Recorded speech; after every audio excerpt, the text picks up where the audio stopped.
saksi,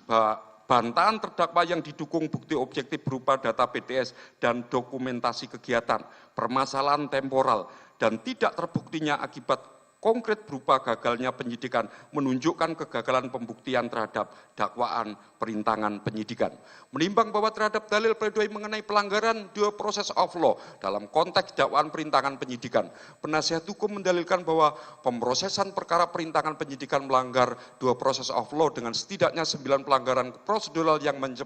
mencederai hak-hak fundamental terdakwa, termasuk penetapan terdakwa sebagai tersangka tanpa dipanggil dan periksa sebagai calon tersangka terlebih dahulu sehingga bertentangan dengan putusan Mahkamah Konstitusi nomor 21 PUU strip Romawi 12 2014 penyadapan ilegal,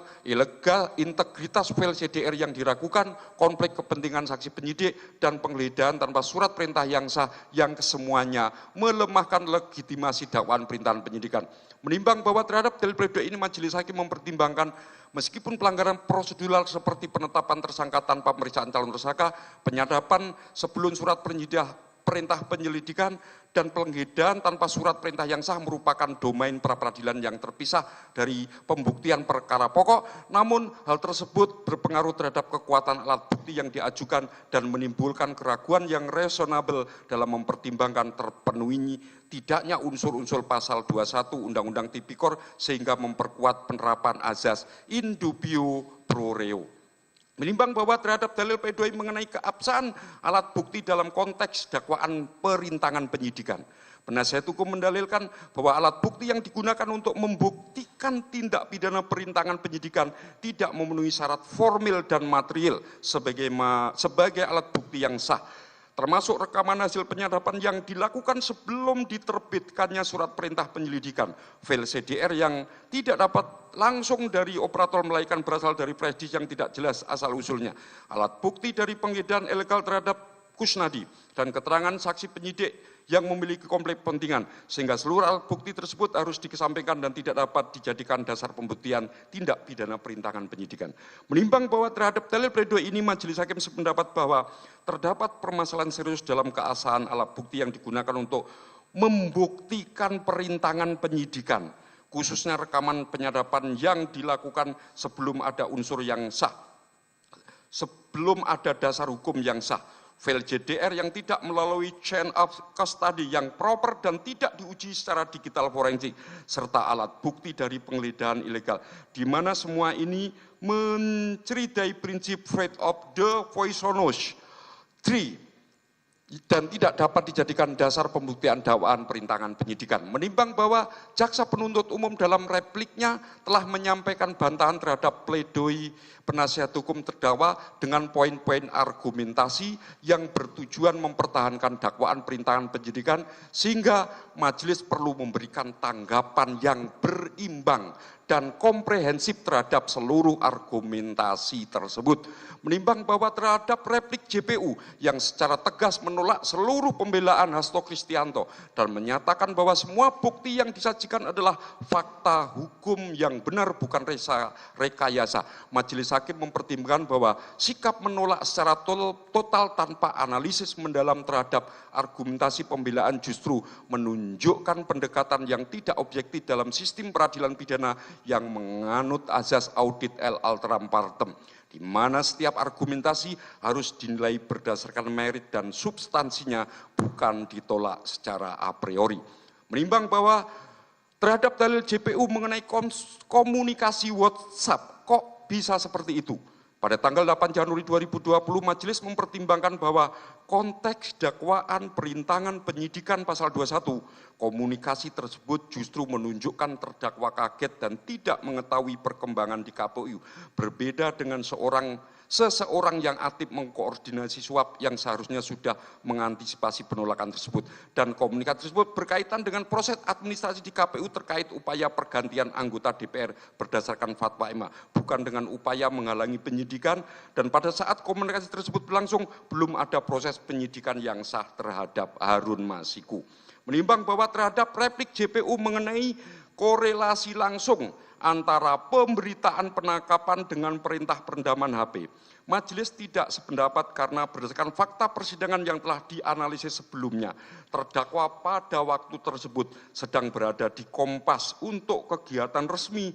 dan tidak terbukti memberikan perintah apapun kepada Nur Hasan. Sebagaimana dikonfirmasi oleh saksi Nur Hasan sendiri yang menyatakan tidak pernah menerima perintah dari terdakwa dan dipaksa oleh dua orang berpakaian tegap. Menimbang bahwa argumentasi JPU tentang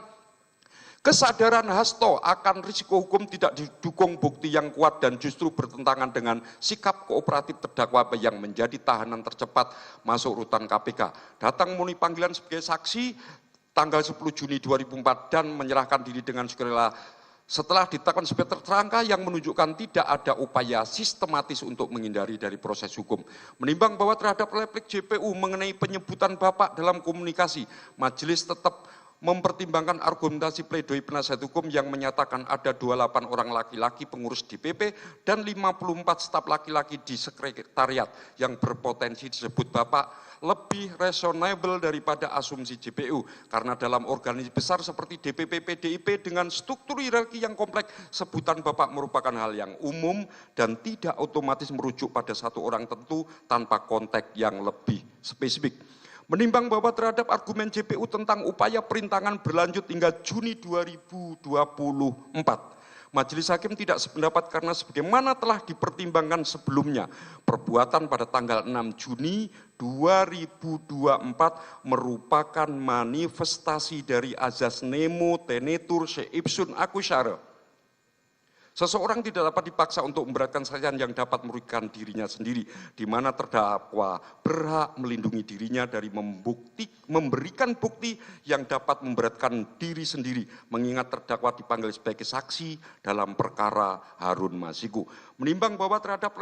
replik JPU mengenai keabsahan call detail record atau CDR, majelis mempertimbangkan bahwa meskipun JPU menyatakan data diperoleh secara sah dari Telkomsel, namun pledoi penasihat hukum telah menunjukkan bahwa file CDR tidak didapatkan langsung dari operator melainkan berasal dari flash disk yang tidak jelas asal-usulnya, telah diolah dalam format Excel yang berisiko dimanipulasi dan tidak pernah dilakukan pengujian digital forensik yang proper sebagaimana seharusnya dilakukan. Menimbang bahwa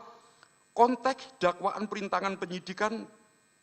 bantahan JPU terhadap seluruh dalil pledoi tidak berhasil mengatasi permasalahan fundamental yang telah diidentifikasi majelis, yakni permasalahan temporal, di mana pada tanggal 8 Januari 2020 Harun Masiku belum berstatus tersangka dan berlangsung adalah tahap penyelidikan yang tidak tercakup dalam pasal 21 Undang-Undang Tipikor. Menimbang bahwa JPU dalam repliknya tidak memberikan jawaban yang memuaskan terhadap permasalahan temporal ini yang merupakan isu fundamental dalam penerapan pasal 21 Undang-Undang Tipikor, di mana pembentuk undang-undang secara sengaja membatasi ruang lingkup pasal tersebut hanya pada tahap penyidikan, penuntutan, dan pemeriksaan di sidang pengadilan tanpa mencakup penyelidikan. Menimbang bahwa terdakwa dalam keterangannya di persidangan serta dalam pledoi pembelaannya telah memberikan bantahan yang tegas dan sistematis terhadap seluruh dakwaan dengan menyatakan tidak pernah melakukan perbuatan mencegah, merintangi, atau menggagalkan proses hukum dalam bentuk apapun, baik secara langsung maupun tidak langsung, tidak pernah melakukan intimidasi, ancaman atau tekanan terhadap saksi-saksi manapun dalam perkara ini, tidak pernah menghalangi atau melarang Kusnadi maupun Nur Hasan untuk memberikan keterangan yang sebenarnya kepada penyidik, dan tidak pernah mencampuri, mempengaruhi atau mengarahkan apa yang harus diterangkan oleh para saksi dalam pemeriksaan. Menimbang bahwa terdakwa membantah tuduhan menyuruh Harun Masiku merendam telepon genggam melalui Nur Hasan, karena pada saat pemberitaan OTT KPK muncul di media online pukul 17.39 sampai 17.14 WIB tanggal 8 Januari 2020, terdakwa sedang berada di Menara Kompas bersama Jarod Saiful Hidayat dan Komarudin Watubun untuk pemaparan materi Rakernas PDI Perjuangan hingga sekitar pukul 20 WIB dan terdakwa tidak memiliki nomor telepon Nur Hasan serta tidak pernah menghubunginya yang dikonfirmasi oleh kesaksian Nur Hasan sendiri. Menimbang bahwa terdakwa menegaskan yang memerintahkan Nur Hasan adalah 2 orang berbadan tegap seperti anggota sebagaimana kesaksian Nur Hasan dan bukan terdakwa, dan penggunaan kata bapak dalam pencakapan tidak dapat diasumsikan hanya dengan terdakwa mengingat ada 8 orang laki-laki pengurus DPP dan 4 staf laki-laki di sekretariat yang berpotensi disebut dengan sebutan tersebut. Menimbang bahwa terdakwa memberikan bukti data BTS handphone yang menunjukkan pergerakan terdakwa pada tanggal 8 Januari 2020 jam 14.58, WIB di majalah SWA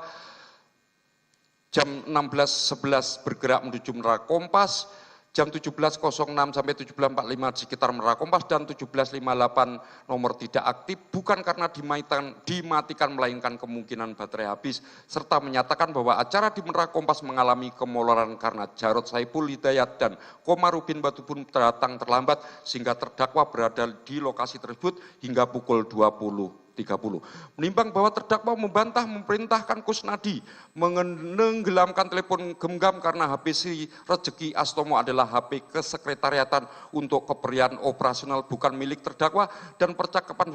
WhatsApp yang itu ditenggelamkan saja merujuk pada pakaian untuk ritual di Pantai Indah Kapuk, bukan tentang HP yang dibuktikan dengan fakta HP tersebut masih ada dan disita KPK. Menimbang bahwa terhadap bantahan terdakwa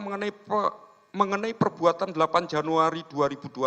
Majelis Hakim mempertimbangkan bahwa bantahan tersebut didukung oleh bukti objek beserta data TPS yang menunjukkan posisi terdakwa, dokumentasi kegiatan di majalah SWA dan Menara Kompas, serta keterangan saksi penyidik Ari Budiarjo yang tidak melihat terdakwa di PTEK, dan bantahan terdakwa juga diperkuat oleh keterangan saksi Nur Hasan yang menyatakan dipaksa 2 orang yang bertekad untuk mengguyur Masku dan secara tegas menyatakan tidak pernah menerima perintah dari terdakwa, serta keterangan saksi Kusnadi yang juga menyatakan tidak pernah menerima perintah dari terdakwa. Menimbang bahwa terhadap bantahan terdakwa mengenai perbuatan 6 Juni 2024, majelis mempertimbangkan bahwa meskipun terhadap komunikasi WhatsApp yang dianalisis oleh ahli linguistik, namun bantahan terdakwa tentang tradisi melarung dan kepemilikan handphone oleh sekretariat serta fakta bahwa handphone tetap dapat disita menunjukkan tidak ada niat untuk menghilangkan barang bukti, dan lebih fundamental lagi perbuatan pada tanggal 6 Juni 2024 merupakan upaya terdakwa untuk melindungi diri sendiri dari kemungkinan memberikan bukti yang dapat memberatkan dirinya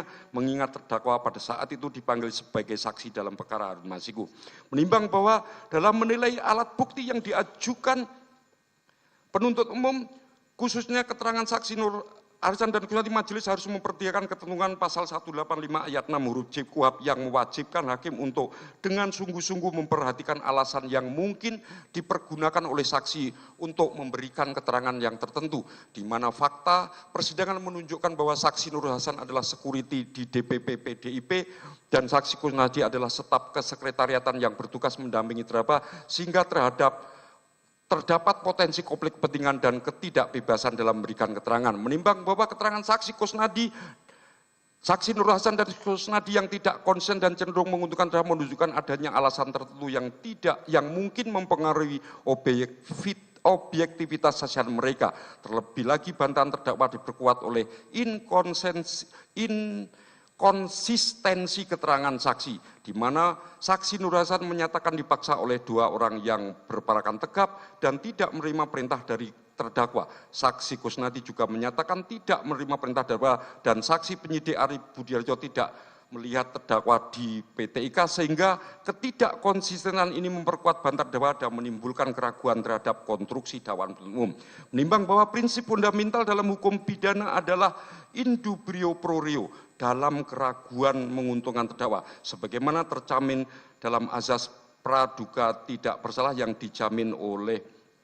pasal 28D Undang-Undang 45 dan pasal 8 ayat 1 Undang-Undang 48 tentang kekuasaan kehakiman, sehingga apabila terhadap keraguan yang reasonable terhadap penafsiran alat bukti atau penerapan ketentuan pidana, maka keraguan tersebut harus ditafsirkan untuk menguntungkan terdakwa. Menimbang bahwa dalam sistem peradilan pidana Indonesia yang menganut asas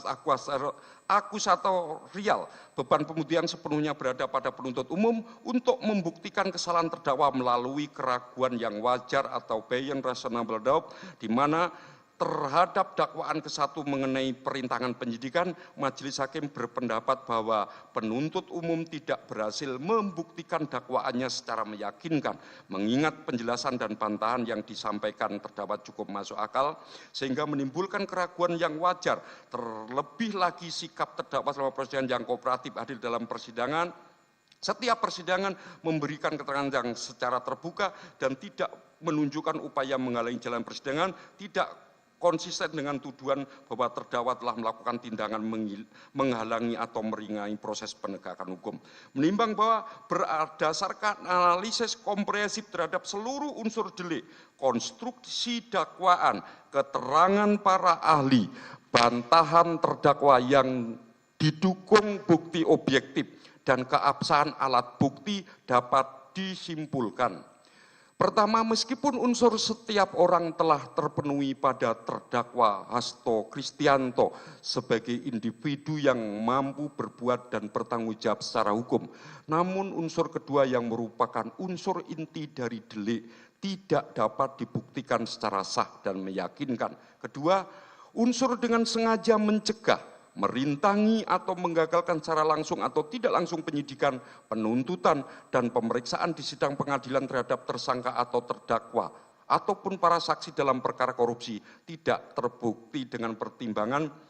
tidak ada bukti komplit HP yang direndam atau ditenggelamkan sebagaimana dikonfirmasi ahli forensik penyidikan yang tidak pernah memeriksa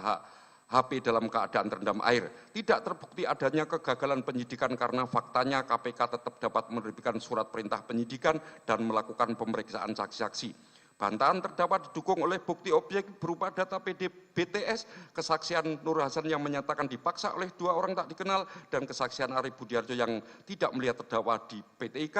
Pada tanggal 8 Januari 2020, 18-19 bis masih berlangsung tahap penyelidikan, sedangkan pasal 21 Undang-Undang Tipikor hanya mengatur tentang penyidikan, bukan penyelidikan. Harun Masiku belum berstatus tersangka pada saat perbuatan tanggal 8 Januari 2020, baru ditetapkan tersangka pada tanggal 9 Januari 2020. Untuk perbuatan tanggal 6 Juni 2024, berlaku azas nemo teneor se ipsum ascussar, di mana seseorang tidak dapat dipidana karena melindungi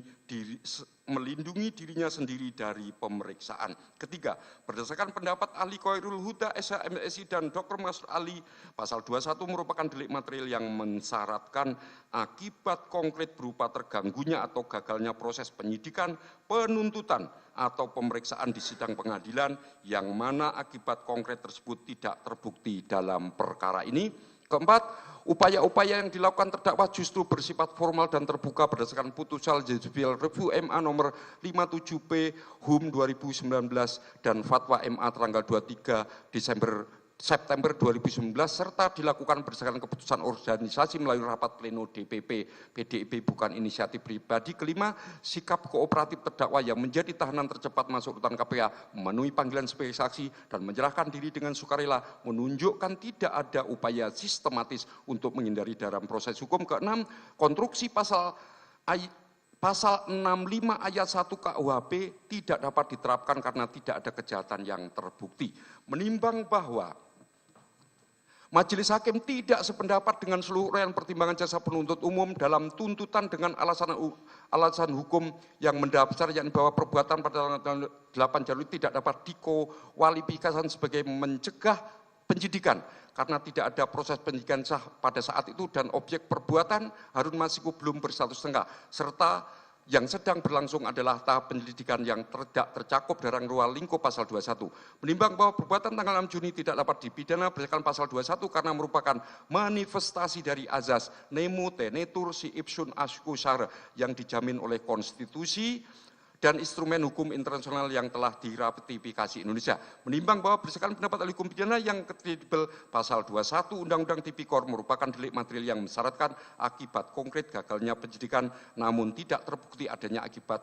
tersebut dalam perkara ini. Menimbang bahwa penerapan pasal 651 menjadi tidak relevan karena tidak terdapat beberapa kejahatan yang dapat dikebukan. Menimbang bahwa bantahan terdakwa yang didukung oleh bukti objektif telah menimbulkan keraguan yang reasonable sehingga harus diterapkan azas in dubio pro reo. Menimbang bahwa penegakan hukum pidana harus senantiasa menjaga keseimbangan antara kepentingan penegakan hukum dengan perlindungan hak asasi manusia, sehingga tidak boleh ada penafsiran atau penerapan ketentuan pidana yang mengabaikan hak-hak fundamental yang dijamin oleh Undang-Undang 45, undang-undang dan instrumen hukum internasional yang telah diratifikasi Indonesia, karena hal tersebut akan merusak integritas dan kredibilitas sistem pidana itu sendiri serta bertentangan dengan cita-cita negara hukum yang demokratis dan berkeadilan. Menimbang bahwa berdasarkan pasal 191 ayat 1 KUHP, jika dakwaan tidak terbukti, terdakwa harus dibebaskan, sehingga majelis berkesimpulan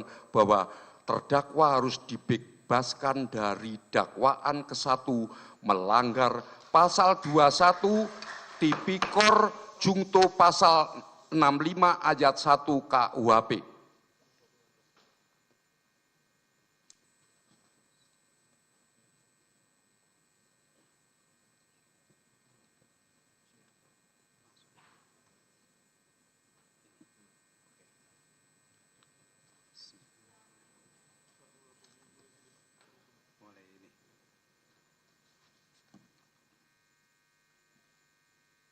Tes, dilanjutkan.